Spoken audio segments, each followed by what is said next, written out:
മള്ളൂർ വക്കീലും കുറച്ച് കാശുമുണ്ടെങ്കിൽ ആർക്കും ആരെയും കൊല്ലാമെന്ന്, ഞാൻ നാളെ കൊലപാതകം നടത്തട്ടെ, സാറിനെ രക്ഷിക്കൂ, പോയി കൊന്നുവാടോ, ഞാൻ രക്ഷിക്കാം, അങ്ങനെ പറയുന്ന ഒരു അഭിഭാഷകനല്ല. ഓക്കെ, പോയി കൊന്നുവാടോ, ഞാൻ നിന്നെ രക്ഷിക്കാം എന്ന് പറയുന്ന അഭിഭാഷകനല്ല. പകരം നീ ആരെ വേണമെങ്കിലും കൊന്നു കഴിഞ്ഞിട്ട് എൻ്റെ അടുത്ത് വന്നോ, നിന്നെ ഞാൻ രക്ഷിച്ചോളാം. ഈ രണ്ട് വാക്കുകൾക്ക് അർത്ഥം ഒന്ന് തന്നെയാണ്. അല്ല, രണ്ട് വാക്കുകൾക്കും അർത്ഥം ഒന്ന് തന്നെയാണ്. എന്താണ്? നീ എന്ത് ക്രൈം ചെയ്താലും ഞാനിവിടെയുണ്ട്. 5 ലക്ഷം രൂപയാണ് ഇയാളുടെ ഒരു സിറ്റിങ്ങിന് ആൾക്ക് കൊടുക്കേണ്ട ഫീസ്. അയാളും ഉണ്ടാവും, ഒരു 5 വക്കീലന്മാരും ഉണ്ടാവും. ഒരുപക്ഷെ കേരളത്തിൽ ഒരാൾ മരിച്ചപ്പോൾ ഏറ്റവും കൂടുതൽ സന്തോഷിച്ചത് ഈ വാർത്ത കേട്ടിട്ടാണ് എന്നാണ് എനിക്ക് തോന്നിയിട്ടുള്ളത്. കാരണം കമന്റ് ബോക്സുകളിൽ ഒരാൾ പോലും ഈ ഒരു വിഷമത്തിൽ പങ്കുചേരുന്നു എന്ന് പറയുന്നില്ല. ഈ വിഷമത്തിൽ സന്തോഷിക്കുന്നു എന്ന് പറയുന്ന ആളുകളെ മാത്രമാണ് കണ്ടിട്ടുള്ളത്. സൗമ്യ വധക്കേസ്, ജിഷ വധക്കേസ്, അതുകൂടാതെ ഇപ്പോൾ ഷാരോണിന്റെ കേസും ഏറ്റെടുത്തിട്ടുണ്ടായിരുന്നു.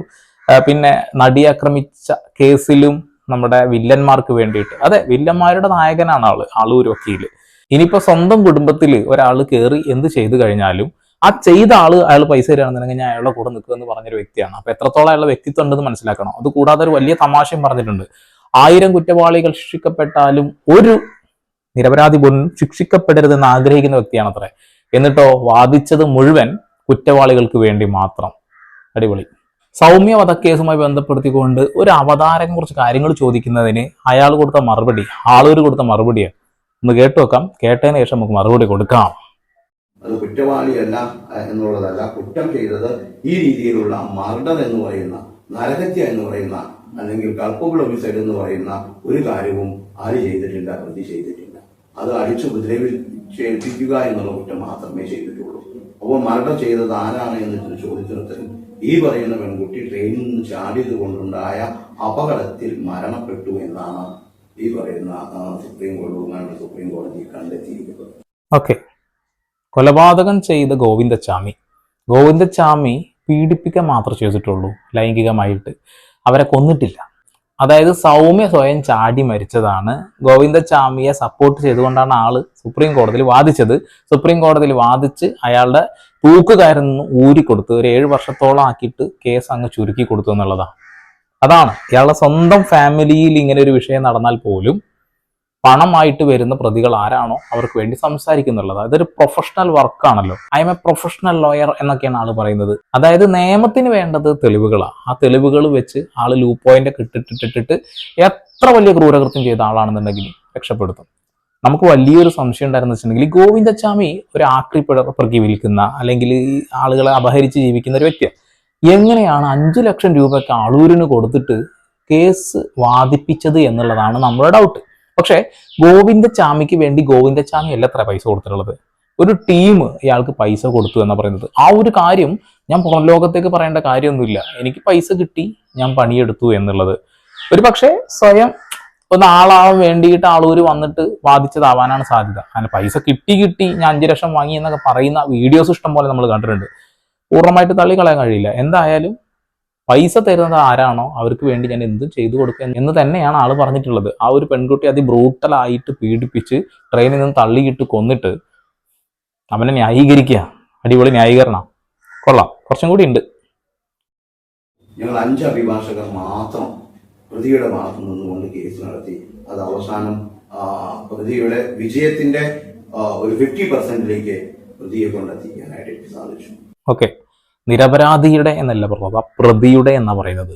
അതാണ് ആളൊരു വാദിച്ച കേസുകളൊക്കെ പരിശോധിച്ചാൽ മനസ്സിലാവും എപ്പോഴും വൃത്തികേടുകൾ ചെയ്യുന്നവന്റെ കൂടെയാണ്. വൃത്തികേടുകൾ ചെയ്യുന്ന ആളുകളുടെ പണം പോക്കറ്റിലിട്ടാണ് ജീവിക്കുന്നത്. ഒരുപക്ഷെ ഒരുപാട് ആളുകളുടെ പ്രാക്കും ശാപവും ഒക്കെ ആൾക്ക് കിട്ടിയിട്ടുണ്ടെന്നുള്ള കാര്യത്തിൽ തർക്കവും വേണ്ട. മരിക്കുകയാണെങ്കിൽ നരകിച്ച് മരിക്കണം എന്ന് തന്നെയാണ് ജിഷയുടെ അമ്മയും സൗമ്യയുടെ അമ്മയും ഒക്കെ പറഞ്ഞിട്ടുള്ളത്. അത് അതുപോലെയൊക്കെ കുറച്ച് ദിവസം ആശുപത്രി കിടന്ന് മരിച്ചു എന്നുള്ളതാണ്. എന്തായാലും എല്ലാം നരകത്തിൽ ഇരുന്ന് കൊണ്ട് കാണുന്നുണ്ടാവും എത്രത്തോളം വെറുപ്പ് എന്നോട് ആളുകൾക്ക് ഉണ്ടായിരുന്നു എന്നുള്ളത്. ഒരുപക്ഷെ അയാൾക്ക് മാത്രമല്ല അയാളുടെ ഫാമിലിക്ക് പോലും ആ ഒരു ശാപം കിട്ടിക്കൊണ്ടിരിക്കുന്നുണ്ടാവും. അങ്ങനെയുള്ള വിഷയങ്ങളിലാണ് ആൾ ഇടപെടലുകൾ നടത്തുകയും ചെയ്തിട്ടുള്ളത്. ഒരുപാട് ആളുകളുടെ കണ്ണുനീരും അയാൾ ചവിട്ടി അരച്ചിട്ടുണ്ട് എന്നുള്ളതാണ്. ഒരു ചാനൽ ഇന്റർവ്യൂവിൽ അയാൾ പറഞ്ഞ കുറച്ച് വാക്കുകളുണ്ട്. അതായത് പ്രതികൾക്ക് വേണ്ടി എന്തിന് നിലകൊള്ളുന്നു എന്നുള്ളതാണ്. കേൾക്കാം. ഞാൻ എപ്പോഴും അങ്ങനെ പ്രശ്നമുണ്ടെങ്കിൽ പ്രശ്നങ്ങൾ തീർക്കണം, തീർന്നതിന് ശേഷം നിങ്ങൾ വരൂ. അല്ലെങ്കിൽ നിങ്ങൾ ഒരു പ്രതിയായതിനു ശേഷം നിങ്ങളെ എന്നെ സമീപിക്കൂ എന്നാണ് ഞാൻ സാധാരണ പറയാറുള്ളത്. എന്ന് പറഞ്ഞാൽ എൻ്റെ അടുത്തേക്ക് കുറ്റം ചെയ്തതിന് ശേഷം, കുറ്റപത്രം സമർപ്പിച്ചതിന് ശേഷം എല്ലാ കാര്യങ്ങളും തുറന്നു പറയാനാണ് പ്രതികൾ എൻ്റെ അടുത്ത് വരുന്നത്.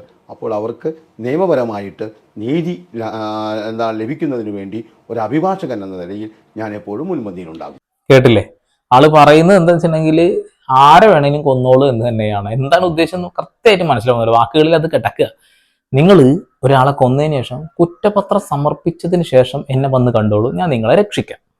നേരെ തിരിച്ച് നിങ്ങൾ എന്നോട് ഒരു പൈസ തന്നിട്ട് ഒരാളെ കൊന്നു വന്നിട്ട് എൻ്റെ അടുത്ത് വന്ന് രക്ഷിക്കുക എന്ന് പറഞ്ഞാൽ കാര്യമില്ല എന്നുള്ളത്. അപ്പൊ രണ്ടും ഒന്ന് തന്നെ. കൊന്നതിന് ശേഷം നിങ്ങൾ അറസ്റ്റ് ചെയ്യുക, അങ്ങനെ ഒരു സംഭവം വരുമ്പോൾ എൻ്റെ പോരെ, അപ്പൊ ഞാൻ ഊരിക്കൊടുക്കുക എന്നുള്ളതാണ്. പ്രതികൾക്ക് വേണ്ടി സംസാരിക്കുന്ന ആള് പറയുകയാണ് നിരപരാധികൾ ശിക്ഷിക്കപ്പെടരുത് എന്നുള്ളത്. അവരൊക്കെ പ്രതികളാണ് എന്ന് കൃത്യമായിട്ട് എല്ലാവർക്കും അറിയാം. ജിഷ വധക്കേസിലാണെങ്കിലും സൗമ്യ വധക്കേസിലൊക്കെയാണെന്നുണ്ടെങ്കിൽ കൃത്യമായിട്ട് നമുക്കറിയാം ശിക്ഷിക്കപ്പെടേണ്ടവർ തന്നെയാണ് അവർ എന്നുള്ളത്. അവരെ രക്ഷിക്കാൻ വേണ്ടിയാണ് നിങ്ങൾ പ്രത്യക്ഷപ്പെട്ടത് എന്നുള്ളതാണ്. പൂനെയിലാണ് ആൾ പ്രവർത്തിച്ചിരുന്നത്. അവിടെയും ക്രിമിനൽസിന് വേണ്ടിയിട്ടാണ് വാദിച്ചിരുന്നത്. പക്ഷെ എല്ലാ കേസുകളിലും പൊട്ടിയിട്ടുണ്ട്. ആ ഒരു സമയത്താണ് ഗോവിന്ദച്ചാമിക്ക് കുറെ ടീംസ് ഉണ്ട്. ആ ടീംസ്, അതായത് ഈ ഗോവിന്ദച്ചാമി ട്രെയിനിൽ നിന്നും ആളുകളെ അപഹരിക്കുന്ന ഒരു പരിപാടിയാണ്. ഇതേ രീതിയിലുള്ള, അതേ സമാനമായ രീതിയിലുള്ള ഒരുപാട് കേസുകളിൽ വാദിച്ചൊരു വ്യക്തിയും കൂടിയാണ് ആളൂര്, അങ്ങ് പൂനെയിൽ. അപ്പൊ ഗോവിന്ദച്ചാമി എന്ന് പറയുന്ന ഒരു വ്യക്തിയെ രക്ഷിക്കാൻ വേണ്ടിയിട്ട് ആ ഒരു ടീം മറ്റൊരു വക്കീലിന്റെ അടുത്തേക്ക് വരുന്നു.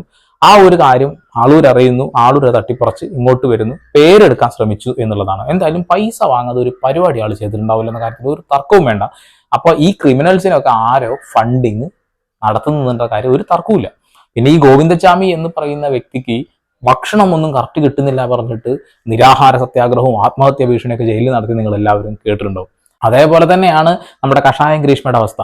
കഷായം ഗ്രീഷ്മയെ എങ്ങനെയെങ്കിലും രക്ഷിക്കുമെന്ന് പറഞ്ഞുകൊണ്ടാണ് രംഗത്ത് വന്നിരുന്നത്. ദൈവ കടാക്ഷം കൊണ്ട് ഇയാൾ നേരത്തെ അങ്ങ് പോയത് കൊണ്ട് ജിഷയുടെ കേസിൽ നമുക്ക് ആ ഒരു തൂക്കിക്കയർ തന്നെ കിട്ടും എന്ന് പ്രതീക്ഷിച്ചിരിക്കാം.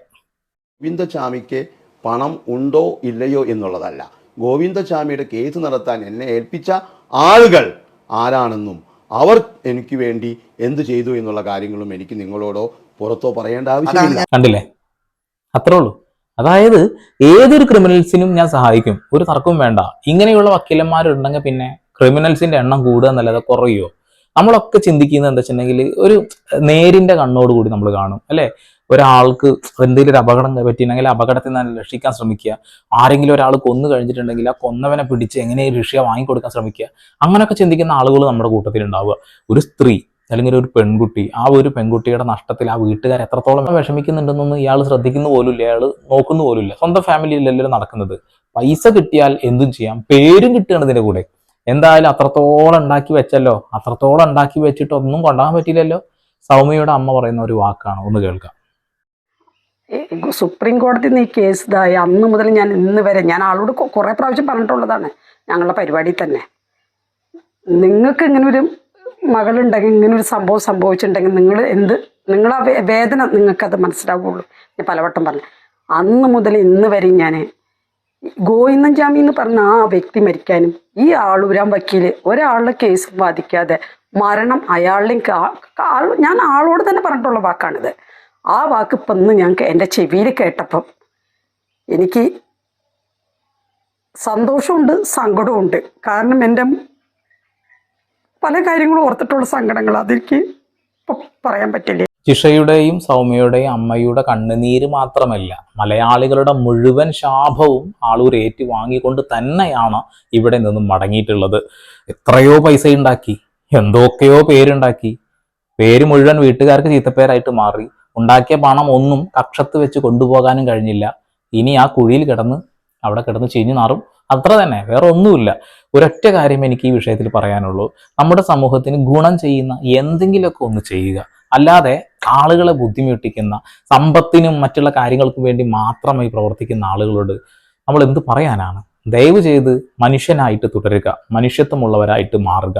ആളോട് മരിച്ച സമയത്ത് വന്ന വീഡിയോസിന്റെ അടിയിൽ വന്ന കമന്റുകളൊന്നും നിങ്ങൾ കണ്ടിട്ടില്ലല്ലോ, ഒന്ന് പോയി കാണുക. ഒരു നല്ല രീതിയിലുള്ള ഒരു കമന്റ് ഒന്നും കാണില്ല. എല്ലാവരും തന്തക്കും തള്ളക്കും മരിച്ച ഒരാളെ വിളിച്ചോണ്ടിരിക്കുക. അത്ര അധികം വെറുപ്പും വിദ്വേഷവും ഉണ്ടാക്കി വെച്ചിട്ടാണ് ആൾ ഇവിടെ നിന്നും പോയിട്ടുള്ളത്. ഓക്കെ, നമുക്ക് വീണ്ടും വരെ പുതിയ വാർത്താവിശേഷങ്ങളുമായി അതൊരു സന്ദീപ് സൈനിങ് ഓഫ്.